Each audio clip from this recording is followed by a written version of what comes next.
Starts with there are four things that puts a brain in a dysregulated state. And Ira, the brain's either regulated or it's dysregulated. I don't need to put, we don't need to slap labels on there. It's an anxious brain, it's a depressed brain, it's a dysregulated brain.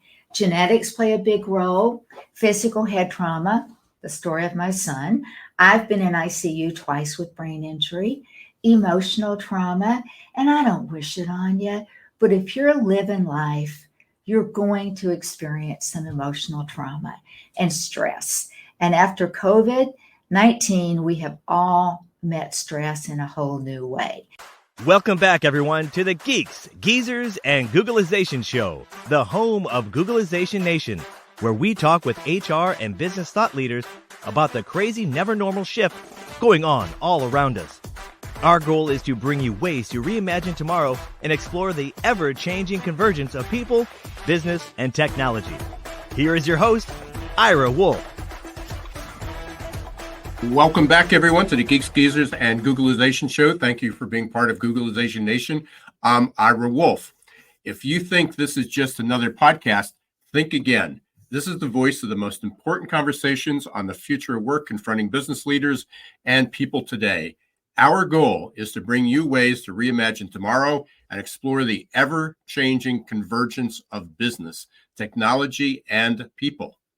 Today's show is brought to you by our good friends at Ivanti. Ivanti is at the forefront of making everywhere work work. Its innovative IT solutions help find, heal, and protect every device everywhere automatically, so employees can work better from anywhere. The ISS Summit, the Ivanti Solution Summit, is coming up on April 9th to the 12th in Texas, right in our guest backyard. If you're interested in everywhere work, IT security, cybersecurity, please take a look at the Ivanti Solution Summit, and you can learn more about that at geeksgeezersgoogleization.com, as well as Avanti.com. Ivanti Solutions Summit 2024 is just around the corner. Join us in April to shape the future of work together with Ivanti. Learn more about this exciting event and register on the Geeks, Geezers, and Googleization website. Use code SM Industry Partners. In the past, we took our brain health for granted. We were smart or we weren't. Some of us had normal functioning brains, while others did not. If we weren't good at something like math, but loved the arts and music, we assumed it was our right brain sending us stronger signals. If you were lucky enough to be left-brained, careers in business, medicine, engineering, and accounting, logic were your destiny.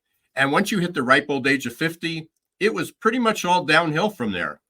Well, thanks to breakthroughs in medicine, technology, and neuroscience, it turns out that none of that is really true. And that's why I'm so excited today that Leigh Richardson, founder of Brain Performance Center and Brain Performance Institute, will be joining me today to talk about the ROI of brain health and why organizations must start investing in brain capital and putting it on their balance sheets. Leigh's going to help us get the record straight. But before Leigh joins us, it's time for the perfect labor storm. This is when I share some facts or trends that I believe you should know.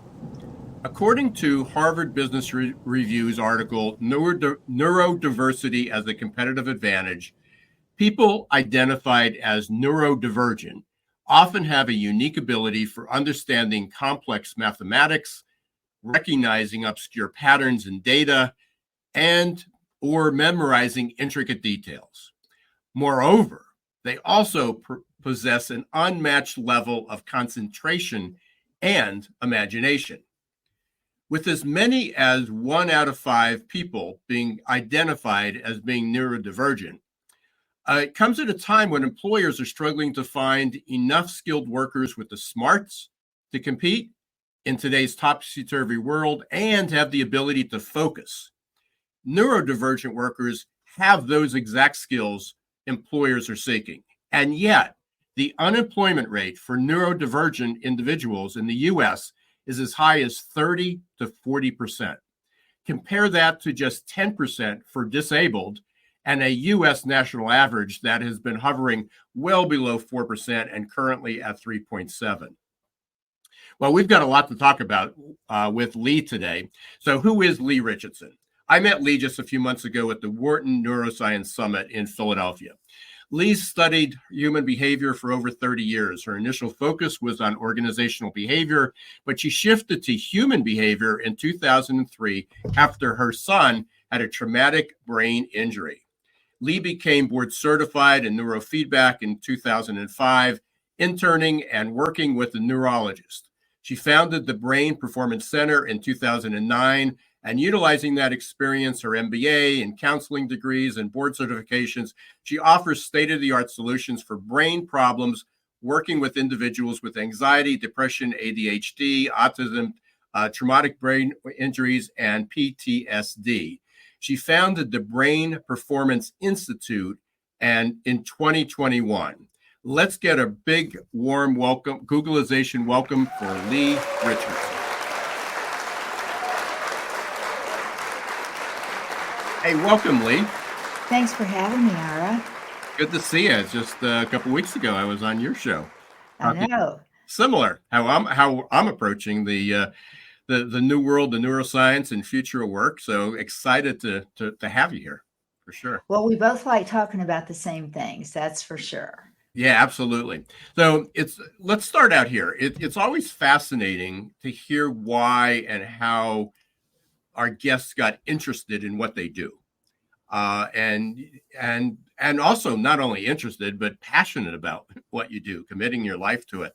So you've had a few personal experiences that shifted your journey. I mentioned in the intro that you shifted from organizational to human behavior. Tell us a little bit about that. Well, it was interesting, Ira, because in the second grade, I have twin boys. The second grade, one got hit by a car. The other one watched it. I wasn't sure who I was more worried about. And we went to the emergency room. He never lost consciousness, and we got through it. At that point in time, I owned my own human resource consulting business. And by the time he's in fifth grade, I come home from work one day and Mom, sit down. I got to talk to you. Okay. And basically he said, my brain is broke. Oh, honey, fifth grade's a really hard year. And he said, Mom, you're not listening. And I wasn't. So I did listen. And he had gotten on the internet, which was horrifying at that time. Those boys are 36 now. But he had gotten on the internet and he had read about ADHD. And he was convinced he had ADHD. I'd never heard of it. But I said, if this is important to you, I'll go to the school. I'll talk to your counselor. I did. And the counselor said, your son didn't have ADHD. Your son's never failed anything. Your son's never been a behavior problem. Your son's lazy. And I said, okay, but my son wants help. How can I help him? And she suggested that I put him on Ritalin. My response to that, and there's nothing wrong with a pharmaceutical product if that's what you believe is your solution, wasn't for me. My response to that was, why would I give my kid speed when you just told me there's nothing wrong with him? So that's what started my search. And I made up my mind that I was going to find an answer. And it was a friend that was a chiropractor that about 6 months after I started looking, called me one day and she's like, I've got something you need to check out. And from there, it's just been, technology has been amazing. What we can do, how we can do it, if we can just calm that brain down, if we can kick into that autonomic nervous system and get that parasympathetic and sympathetic in a state of balance, then we can quit riding that roller coaster, that fight, flight, or freeze, and we all ride it at some point. I shared, Leigh, in the Perfect Labor Storms segment that there's as many as 1 out of 5 people out of our population, and I assume that's worldwide, but especially in the U.S., that can be classified as neurodivergent or having some type of, I would say, abnormal brain health, but it's actually normal brain health when it's 1 out of 5 people are afflicted. Can you define neurodivergence? Because I know people talk about ADHD, and a lot of our listeners are probably familiar with that, either from personal experience or as employers or managers or parents or individuals. But neurodivergence covers a lot. There's a lot of disorders. And when you put them all in that one bucket, it impacts a lot of people. Well, thank you, Ira. I love the way that you're defining neurodivergent, because technically a neurodivergent brain is a brain that processes information differently. Certainly the ADHD, the autism, dyslexia. And the sad thing is that's affecting the future of work. I can remember back in 2004 when I started working with ADHD kids and autistic kids, and we really believed that they were going to outgrow it. By the time that their brain got fully developed, mid to late 20s, that would be a thing of the past. Well, guess what? They didn't outgrow it. And it's left a lot of people in a state of flux. But I agree with you. I don't think there's a neurotypical brain out there. And I think that I know that if you suffer from anxiety or depression, that changes the way that you process information. And honestly, I've looked at a lot of brains since the 2005, and a depressed brain on a brain map on a QEEG can look exactly like an ADHD brain. And what I've learned is which came first, the chicken or the egg, the emotional dysregulation or the cognitive dysregulation. So we're facing, I hate to use this word, unprecedented times. I call them the never normal times. So we've got a lot going on. The world is changing, the speed of change, acceleration. We've got AI, and then we have the normal stresses of our world. Right now we're going through, our presidential election, which is always stressful. We have, so many things that are happening to us personally. And it almost seems that we all need to approach the future. We all need to approach our day-to-day tasks. We all need to approach what we do differently. So where before it was like we want 80% of the population to fit into this model, this cookie cutter approach, and that's normal. And that was working for us when the world just was slower, or we had that opportunity and we weren't as connected. Now it almost seems that 20% might be holding the key. How their brains work might be the key to future success. Am I? Oh, absolutely. Right? Absolutely. You mentioned in your introduction the unique capabilities that a neurodivergent brain has. And I have got the best story. This is how I really got tapped into neurodivergent. So I have different counselors that will refer people here. They're like, they need some neuro work. I'm like, okay. So one gentleman came in and he had done about 10 sessions, and I could see, and he was an autistic, he was on the spectrum, but so much more engaged, so would come in and just make chit chat. And so one day he was leaving and I said, oh, every time he came, he was either coming from work or going to work at different times of the day. I said, oh, are you off to work? And he said, yeah, I am. I said, I don't have any idea what you do. And he got this horrific look on his face and he said, Miss Leigh, I don't think I should tell you that. And I said, oh, okay. I said, well, you know that I run this business under the license of a counselor. And unless you tell me you're going to kill yourself or somebody else, legally, I can't share a word. And he's like, I can't talk about that. And I said, wow. I said, okay, now you've got my curiosity up. What the heck do you do? And he said, well, I'm a gambler. And he immediately looked down. He said, but Miss Leigh, I don't lie, I don't cheat, I don't steal. I said, of course you don't. You've got excellent pattern recognition. And he's like, yeah, I play the slots. And that's what really tipped my brain Wow. and made me start to, you better understand. I thought, it's a shame those casinos don't tap into that power and hire him, because he's, but his comments, Miss Leigh, I don't lie, I don't cheat, I don't steal. And that's because I think of the way he's been treated all of his life, because his brain works differently. My response to that, I was like, of course you don't. How many people in that neurodivergent spiral get that response? Or do they get the stink eye? Yeah. Oh, absolutely. They even ostracized, or they can't do that work. They don't fit into around here. But it's really interesting, as you were talking, is that you brought up engagement, and the one thing I hear from every employer, and I'm teaching undergrad and graduate class, is, boy, it's so hard for students to focus. They're just all over the place.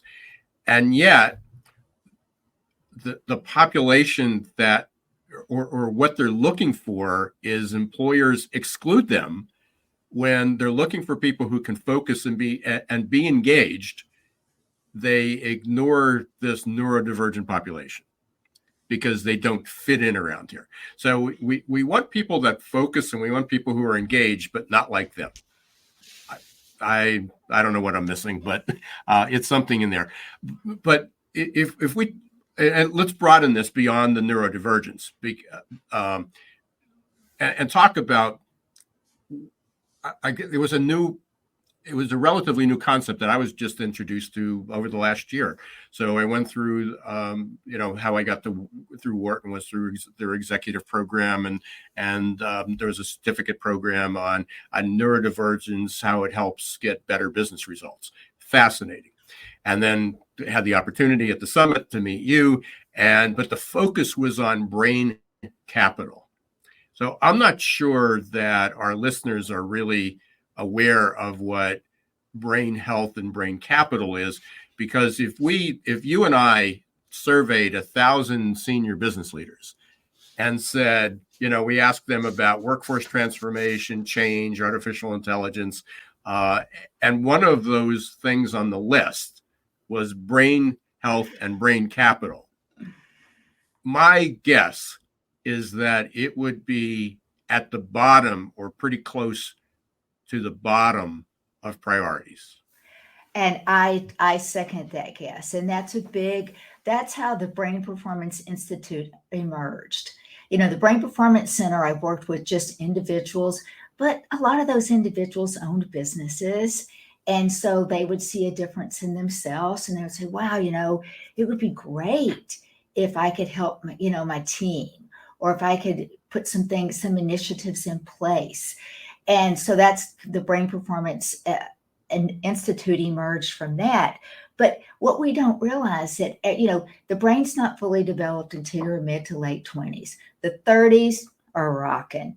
The 40s, maybe you start to plateau. The 50s, maybe you start to have some cognitive decline. The 60s, maybe you start to have some cognitive impairment. And it goes on from there. But it doesn't have to. If you invest in your brain health, which is your brain capital, at every stage of your life, it's going to improve your physical health. The body keeps score of everything going on in the brain, your productivity, your relationships with your family, with your friends, within your business. Everything you do, you don't do, how well you do it. It all starts with what's going on in the brain. How is that brain wiring and firing? Because brains that wire and fire together, they stay together. Have you ever met somebody, Ira, and when I immediately met you, I was like, ooh, friend, not foe. And I felt that, in my brain. But you'll notice I've worked with some teams, and I can watch the way they come in and they'll seat themselves around a table. And there'll be those that I can tell, okay, they're going to have a hard time speaking up. They don't feel like that they want to be heard. And it's because of that, going back to what you said, it's because of that human connection. Human connection is engagement. And engagement isn't just all about being nice. Yeah. Oh, absolutely. So let's talk about how is neuroscience help, because you obviously have a background in counseling and psychology, and you're working with helping with organizational behavior, and that was about changing people's behavior within organizations, but then really focusing on the individual. So over the last 20 years, I mean, you learned a lot about this with your son, ADHD, but kind of on a more general approach. I mean, talking about it's not just brain health for a neurodivergent population or for people over 60 or 70 that have dementia or Alzheimer's or that is how this has become universal. What's happening? What is happening? How is the approach change? What could people do to be able to maintain or improve their brain health? Well, it really starts with there are four things that puts a brain in a dysregulated state. And Ira, the brain's either regulated or it's dysregulated. I don't need to we don't need to slap labels on there. It's an anxious brain. It's a depressed brain. It's a dysregulated brain. Genetics play a big role. Physical head trauma, the story of my son. I've been in ICU twice with brain injury. Emotional trauma, and I don't wish it on you, but if you're living life, you're going to experience some emotional trauma and stress. And after COVID-19, we have all met stress in a whole new way. And what people can do about it is stop. Use your self-awareness. I think a lot of times we stick our head in the sand. And I'll tell people the most powerful thing you have are your senses. Situational awareness. I just completed my dissertation, and situational awareness was one of the factors that I used to look at decision making in a crisis situation. And people say, well, what do you mean by situational awareness? Read the room, walk in, who's standing like this? Who's inviting? Who's engaging? And it's just using, what do you see? What do you hear? What do you smell? What do you feel? All of those. Get in touch with how your brain's working. Neuroplasticity is, in the last 10 years, has really become a buzzword. And the good news about neuroplasticity is we can all work on it. And one of the hardest things I ever did to increase my neuroplasticity was about 2 months ago. I'm like, okay, I got 1 month left on this dissertation. I'm a right-handed. I'm going to start using my left hand to work my mouth. Oh, that was so much harder than I thought it was going to be, because I was having the whole sensory motor strip, that the hand integration, the eye-hand integration, all of that's going on in the brain. And I had to learn new things. And when you learn new things, you're creating neuroplasticity in your brain. Yeah, that's so interesting, because in the class Innovation and Entrepreneurship that I'm teaching, we talked a little bit about that, not necessarily bringing up the topic of neuroscience, but about changing behaviors. How do you overcome fear? How do you we got undergrads. They're 18 to, well, most of them are 18 to 21, and we're talking about taking risk. That they're investing in a career, and the thing before is how do we create this certain future? And it was go to get a degree, go to college, get a degree, you come out, and you had a lifetime you had a lifetime job. You got a job in a good company, you climbed the ladder, and that was your success. Or you went to professional school like I had done, and you were set for life. And that's just not the case anymore. So now you have, hey, we're here, and I'm telling them, some of them are freshmen and sophomore, first and second year. By the time you graduate, some of what you learned will be wrong. Some of the skills you have may not be as needed as before, which isn't that degree of certainty that they're seeking. So many of them were athletes, and many of them shared the experience, not necessarily associating with what they were doing with why they were there, is that one of them had a bad knee injury, and she played field hockey or lacrosse and also track and field, and she was a runner.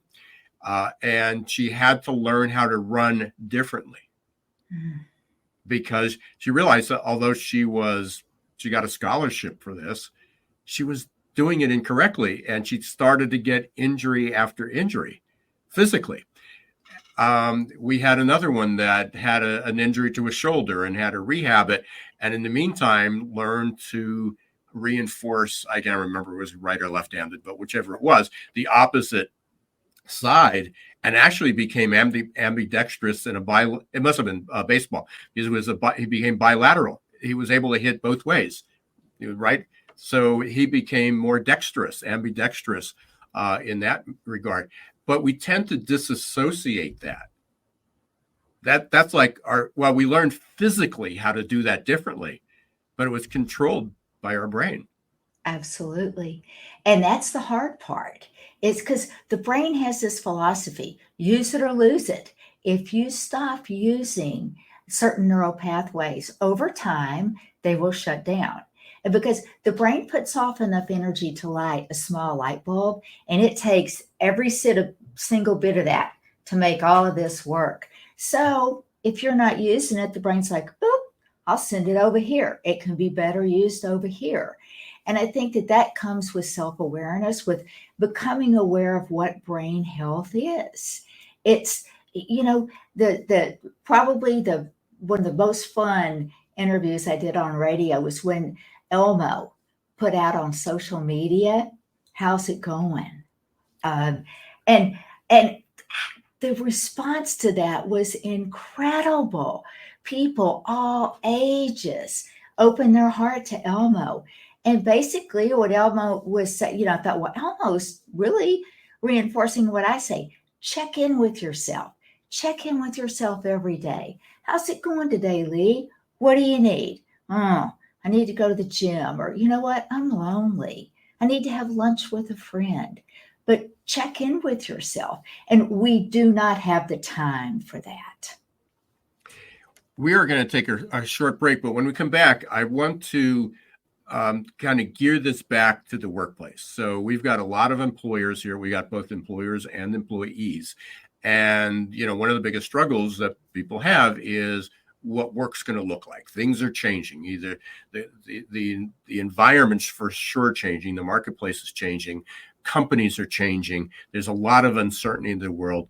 And based on where neuroscience is and what you've learned, be able to offer some tips, some guidance, because it's one thing to say, well, you need to become more self-aware, or you need to walk in the room and become in touch and observe people. But how do we make that real? How does that actually help me? Because if I look around and see all these different people and I can recognize all these different behaviors, so what?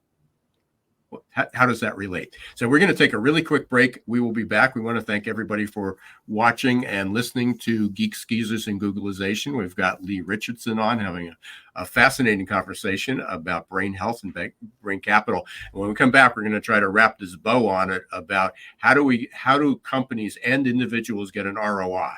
If they're going to invest and take the time to train this, what's the ROI on it? So we will be right back. Stay tuned. Are your employees feeling stuck and just showing up for a paycheck?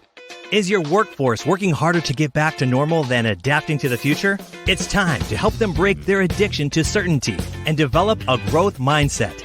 Developed by one of the world's top-rated future of work thought leaders, AQ Plus Mindset is a powerful tool to help your employees embrace change, adapt faster, and grow on the job. Conveniently delivered to any smartphone or laptop in easy-to-digest 5 to 10-minute lessons. Managers can sit back and watch employee attitude shift towards growth and innovation in just 30 days. Are you ready to help your employees thrive in this ever-changing, never-normal world? Encourage them to show more grit, resilience, adaptability, and unlock their potential? The journey to a growth-filled future starts with a growth mindset. Visit aqplusmindset.com or call 484-373-4300. Hey, welcome back, everyone, to Geeks, Geezers, and Googleization. We're talking about the ROI of brain capital with Leigh Richardson, who is the founder of Brain Performance Center and Institute. Leigh, you're working with organizations and individuals now.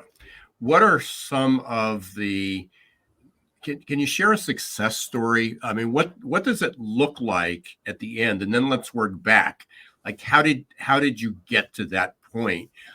Because I know people, we can talk all we want about the advances in neuroscience and the advances in our understanding of the brain and self-awareness, but it means nothing if we can't see what the result and the outcome is. Absolutely. So, what came to mind was an organization that I worked with, started off as a personal client. And he said, the people in my organization, they just cannot communicate. I said, well, of course they can communicate. They just all process information differently. And that got a double take. And so when we started to talk about that, and to identify where the differences were in the communication. And a lot of it was there was a lack of psychological safety. When you're communicating, some people are under the premise, I'm going to tell you what you need to know. That's all I'm going to share with you, because to share more requires trust. And a lot of people want the data. Don't talk to me. Give me the numbers. Give me the numbers. So how you express yourself, how you process that information, what's important to you. I mean, the way that you can communicate within an organization, that psychological safety, there's your secret sauce right there. That's going to get your employees to cooperate, to collaborate, and to innovate. So, and how do you get there? One of the easiest ways is to do a brain health SWOT analysis. Go in and look at the strengths of your diverse perspectives. What specialized skills do you have? What's the resilience in your organization? Look at your weaknesses. Communication was a big weakness in this organization. Look at sensory sensitivities. Some people, it cannot sit under fluorescent lights. It's just too much. It overstimulates them. Look at your social interaction. Look at your opportunities. How do you include more people? And look at your threats. And those threats usually come from misunderstanding and bias and team conflict. But we all have bias. We don't want to think we do, but we do. Leigh, it's so interesting because when we go back to you talk about trust and you talk about engagement, we talk about communication. LinkedIn just came out and looked at the most in-demand skills. And we talked about this last week on the show. Most in-demand skill today, in addition to adaptability, but the most in-demand skill is communication. I've been in the workforce for 4 or more decades. It hasn't changed. We talked about communication way back then as a need. So we haven't gotten, obviously, it's still a demand, and we haven't gotten any better at it. Team building is about human connection. We talk about team building, but really ignored the connection. It was all based on, hey, if we're getting results, it must be working. But then we talked about engagement, but it was disconnected from that team building. So everybody still wants the same thing. But now we have new modalities. We have new information. We have data, not just hunches from managers. Oh, hey, I tried this and this worked. Now there's really data how this works. I don't know if you're familiar with Paul Zak.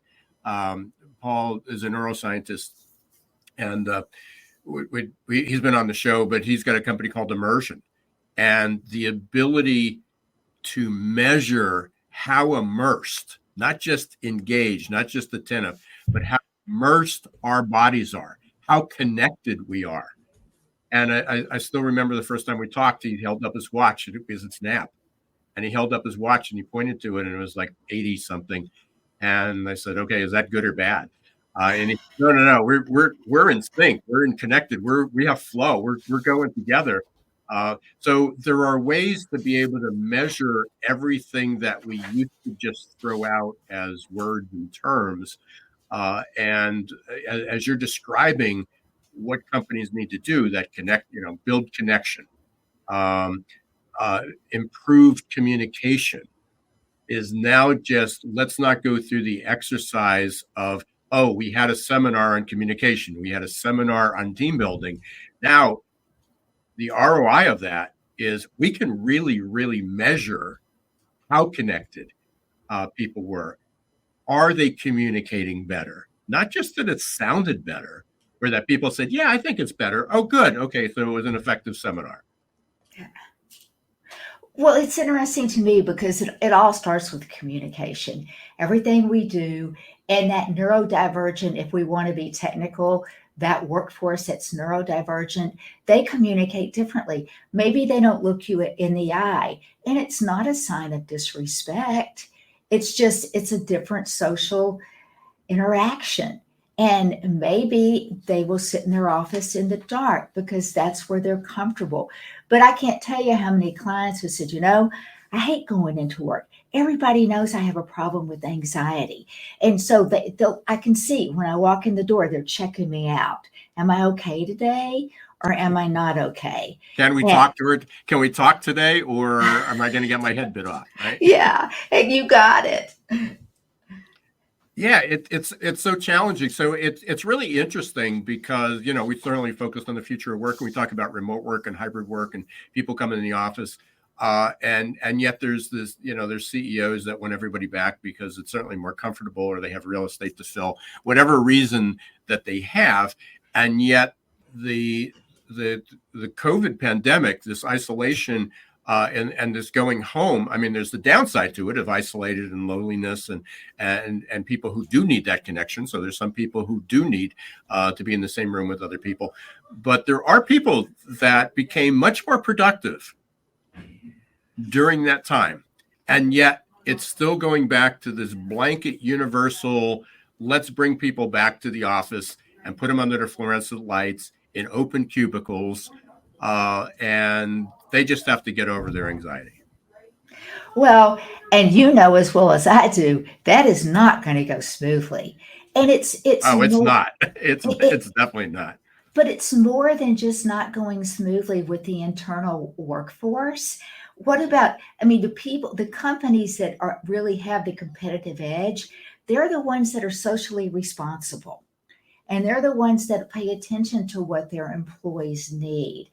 And they see something bigger than just ourselves. And when you look at the ones, if you look at the positive brand appeal, and names come to mind immediately. Nike, just do it. But they create that socially conscious interaction between their customers. And business owners, they'll talk about that. They certainly want to entice the customer and spend your money here. Well, we need to be doing the same thing. The most important asset that we have as a business owner, the most important asset I have is my team. Yeah, we've talked for years about them. Our most important asset is our people, but organizations and leadership didn't necessarily act that way. It became a slogan rather than making it happen. And finally, and I think there's a danger in that now too, because we're so focused on AI and technology and robotics and automation, that there's this assumption that we're not going to need people. And we know that's not going to be the case. We're going to need people in different ways. And we're going to need people who have great imaginations. And we're going to have people who can digest obscure, abstract, contradictory information and somehow make sense of it. And so back to our neurodivergent population, that's the group we can learn from them, from doing it. And now it's not just, we don't know what makes them work. We do know what, to a strong degree, we do know what makes their brains tick. Absolutely, we know. And I think that, there's been a real shift. And APA 2023 trend showed that the responsibility used to be on employees. If you have a mental health issue, figure it out, get your stuff together. And that shift has shifted to the organization. And there was a survey I saw that said, is it the employer's responsibility to prevent work-related mental health problems from developing among employees? Yeah. 81% of the leaders said, just like you did, yes. And there's a call to action. There's 12 billion days that are lost each year from work and school just due to anxiety and depression. And that equates to about $1 trillion. That's a lot of money. And the future doesn't get any brighter. The World Health Organization predicts by 2030 that brain-related disease and anxiety, depression, those are brain-related disease, that will be the largest disability in the world. And the WHO's saying to the corporations, hey, it's time to step up. Somebody has got to step up and protect and promote their workers' mental health and well-being. Yeah, and a tip to senior CEOs and senior leaders and who say, but we have an EAP. EAP is treating the symptoms, and I'm certainly not bashing the value of an EAP, but EAPs were designed and it falls under this the medical expense category, and it's measured by medical expense, and yet you have it, you're investing in it, but only 97% of on average of people within an organization that have an EAP that don't use it. And that's because where is the EAP? Does anybody know how to access it? Does anybody? Still a stigma. And the stigma associated with it. And that's why I shifted. In 2005, my focus was on mental health. Too much negative around that.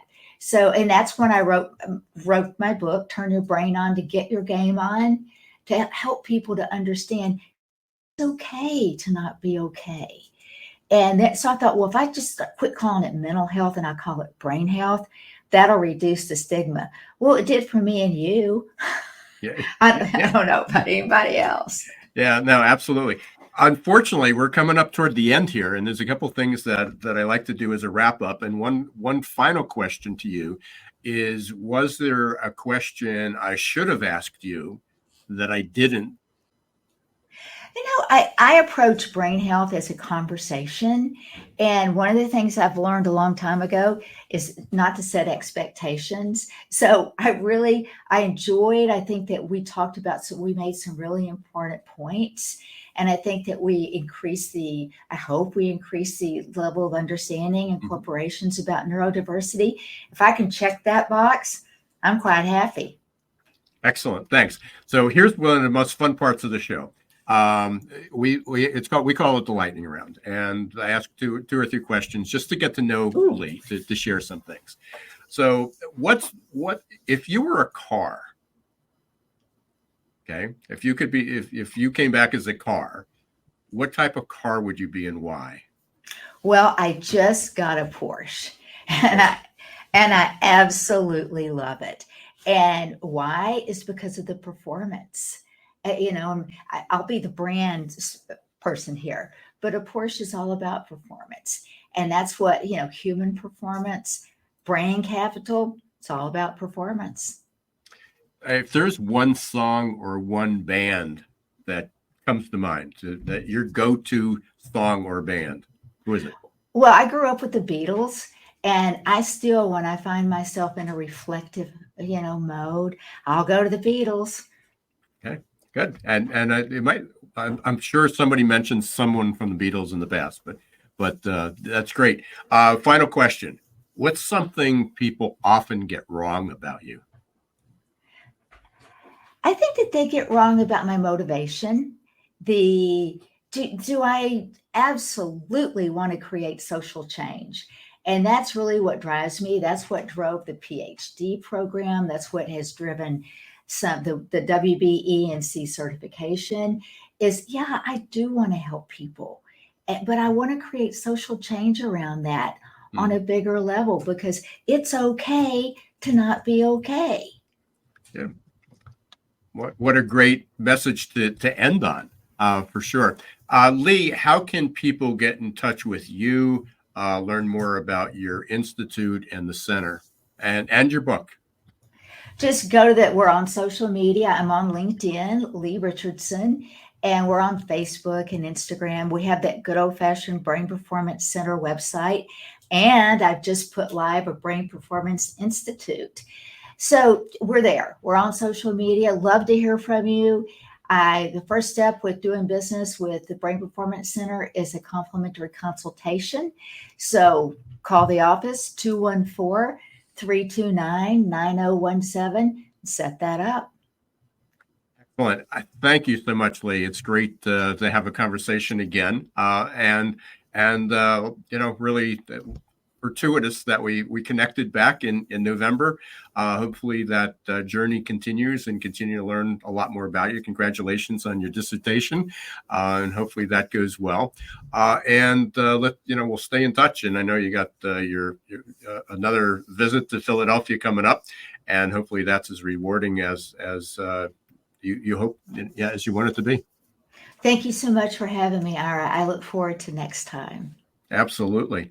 I want to thank all our listeners today from Googleization Nation. Thanks for being part of it. If you haven't joined us, please do so. It's free to join. Just go to googleizationnation.com. I want to extend a special thanks to my guest, Leigh Richardson, and all our listeners for tuning in. Thank you to Avanti for sponsoring our show. And don't forget to check out the upcoming Avanti Solution Summit coming up just in a few weeks, April 9th to 12th. You can learn more about the summit by visiting our website at Geeks, Geezers, and Googleization, or avanti.com. And if you haven't subscribed to Geeks, Geezers, and Googleization on your favorite podcast platform or YouTube, please do so and leave us a review or a comment.